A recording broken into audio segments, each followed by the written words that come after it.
Have you ever, picked up something really common, like the cash in your wallet, and just wondered, is there something else going on here? Oh, yeah. More than just the value, you mean? Exactly. Like a secret meaning, maybe. Something hidden right there, Yeah. but we just don't see it. It's a really fascinating thought. And our brains are, well, they're pattern matching machines, aren't they? They really are. We try to find meaning, especially when things are a bit ambiguous. It's just how we're wired, I think. Absolutely. Yeah. And that wiring is exactly what we're diving into today. Right. Our source is this audio recording. It's from someone who claims they've decrypted U.S. money. Decrypted. Wow. Okay. Yeah, and not just decrypted, but found these like urgent hidden prophecies, warnings about disaster. Serious stuff. Oh yeah, the speaker calls it mega news flash ash, says it's urgent, viral, really intense language. Okay, so our mission here basically is to unpack what they're actually claiming. Exactly. What does this person say is hidden on the $10 bill and the new 100? And what do these symbols mean, according to them? Why do they think it's so vital that you listening know about it? Right. You want to get a handle on the claims and, the sheer urgency behind them. Okay. Where should we start? The $10 bill. Yeah, let's start there. It's pretty common, right? But our source says this bill, well, it holds some really startling hidden images. And it's fascinating how specific they get interpreting the design elements. What do they say they see? Well, the claim is that it shows, get this, a tidal wave coming over a building with a radioactive sky. Whoa, okay, not just like some squiggles, a whole scene. A whole scene. And they even point out what they call a nuke in the background. A nuke. Whoa. Yeah, and to back this up, they focus on a detail. The building's reflection in the water. They say that's like the proof. The proof of the tidal wave and nuke scenario. Apparently so. And they take it even further. They specifically connect that image they see to the side of the Alfred P. Murrah building. The one in Oklahoma City. That's the one. Now, the source audio doesn't really show the comparison, but the speaker uses the words identical match. So really specific claims based on interpreting these, well, what most of us probably see is just lines and shading. Exactly. It's quite a leap of interpretation. Okay, so if the $10 bill is like the foreshadowing, then the new $100 bill, according to this speaker, is the main event, the really urgent warning. That's exactly it. They guarantee it shows things that are about to happen. Guarantee. Strong word. Very. And they tie it back to a prophecy, something they apparently received way back in 2007. Okay. And they claim that many parts of that prophecy have already, come true. Right, giving it credibility in their view. Precisely. So let's look at the front of that new 100. The speaker says something kind of cryptic first. What's that? They say, the tin has been turned upside down. The tin? Yeah. Apparently, it's jargon that people who follow their ministry would understand. For us, it's a bit obscure. Okay, so an inside reference. But then they move to things we can see on the bill. Yes, exactly. And this is where the visual interpretation really kicks into high gear. How so? They look at certain ink marks, the lines and textures. Yeah. Like the security features, maybe? Possibly. But they interpret them as contrails of missiles. Missile contrails. Yep. And they're specific, coming in from this side right here, exploding. They even say some lines are unidirectional, showing movement towards us. Towards us, meaning the viewer, the country. That's the implication. And they talk about magnification, how changing the zoom level transforms the image. Transforms it how? Well, they claim these lines, these ink marks, turn into waves coming in from those nukes. Waves. Like water. Yeah, water. And then a building's being wiped out. It's like one of those magic eye pictures almost, the way they describe it. Seeing images emerge from the pattern. Right. And the descriptions get really vivid. They talk about fluffy water. Fluffy water. That's the word used. And then it becomes devastation, showing water coming at you. And is there a specific location for this supposed devastation? Oh, yes. Very specific. They state it's going to be New York City. Wow. And they connect it directly to a prophecy they quote. Water as high as the walls of Jerusalem shall cover the city by the sea. Okay, so that's the front of the 100. A pretty intense picture. What about the back? Well, connecting to that whole disaster narrative, the back, they claim, shows all water splashing up. The aftermath, maybe? Sort of, but also the cause. They say within that splash, you can actually see the missile. The missile itself? That's the claim. They point out alleged fins, a fuselage, and the head of the missile impacting into the water. Wow.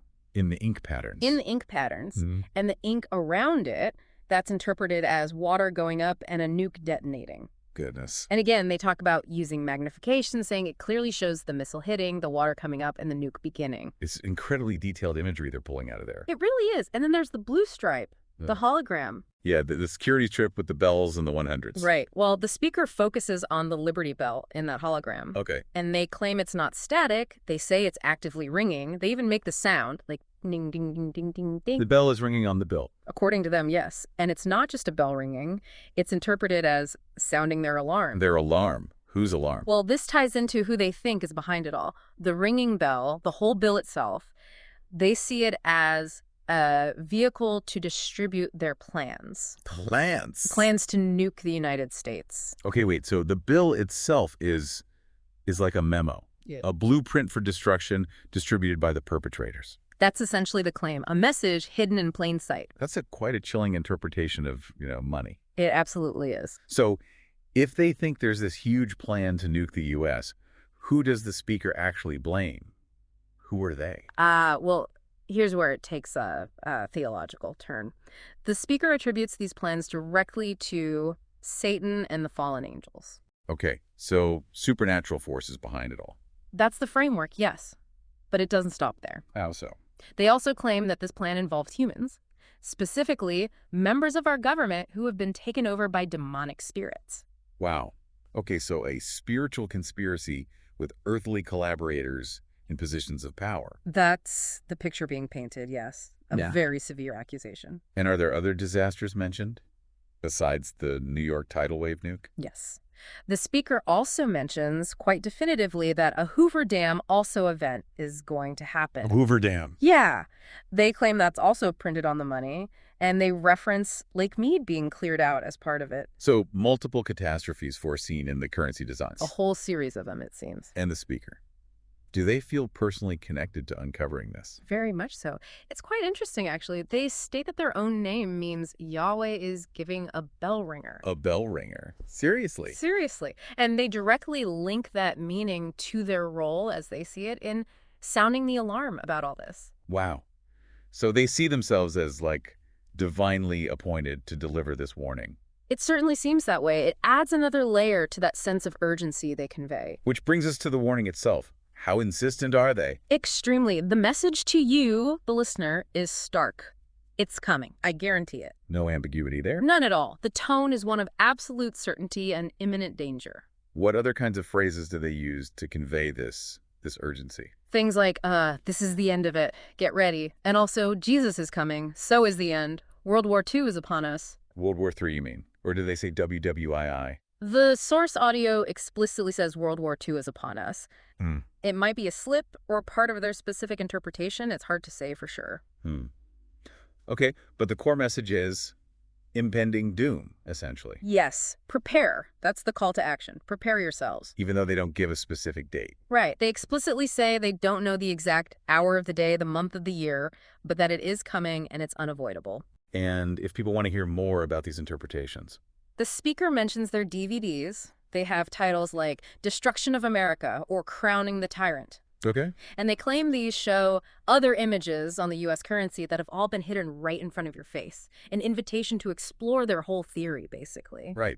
So to kind of wrap this deep dive up, we've looked at these claims that U.S. currency, the 10 and the new 100 specifically, are packed with hidden prophecies. Yeah, the prophecies of nuclear attacks, tidal waves, dam collapses, huge catastrophic events. Orchestrated, according to the speaker, by demonic forces working through government figures. It's a really potent example of how someone can look at, complex patterns, security features, artistic design choices. Things most of us barely notice. Exactly. And through a lens of deep conviction, interpret them as this incredibly detailed, specific, and alarming narrative. It really does make you think about that human tendency to find patterns, to see meaning. There's actually a term for it, right? Seeing faces in clouds or figures in toast. Pareidolia, yeah. Our brains are just so good at making connections, sometimes maybe too good. We see significance even in randomness. And maybe we need that to some extent to navigate the world. But it can clearly lead to some very imaginative interpretations like we've heard here. And understanding that process, how people build meaning, especially from ambiguous stuff like currency design, it's pretty relevant for all of us, isn't it? How so? Well, it helps you critically evaluate any claim, really, whether it's about hidden messages on money or maybe even just how news is framed or advertising works. How is meaning being constructed? That's a great point. It leaves you with a really interesting thought, doesn't it? When you're faced with these kinds of claims, these hidden truths supposedly all around us, Yeah. what do you choose to focus on? What do you choose to believe? How much of what we perceive is actually there, and how much is, well, the interpretation we bring to it? A very relevant question. What lens are you looking through?